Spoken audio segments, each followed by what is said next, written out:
Recently, as the last 2 weeks, we as law enforcement community have been receiving endless complaints about civil rights violations in our streets from U.S. citizens. As this went on over the past 2 weeks, we started hearing from our police officers the same complaints as they fell victim to this while off duty. Every one of these individuals is a person of color who has had this happen to them. In Brooklyn Park, one particular officer that shared her story with me was stopped as she passed ICE going down the roadway. When they boxed her in, they demanded her paperwork, of which she's a U.S. citizen and clearly would not have any paperwork.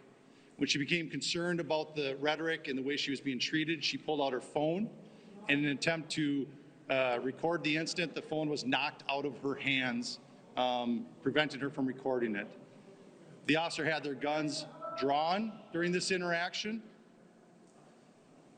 And after the officer became so concerned, they were forced to identify themselves as a Brooklyn Park police officer in hopes of slowing the incident and de-escalating the incident down. I wish I could tell you that this was an isolated incident. In fact, many of the chiefs standing behind me have similar incidents with their off-duty officers. This isn't just important because it happened to off-duty police officers, but what it did do is we know that our officers know what the Constitution is, they know what right and wrong is, and they know when people are being targeted, and that's what they were.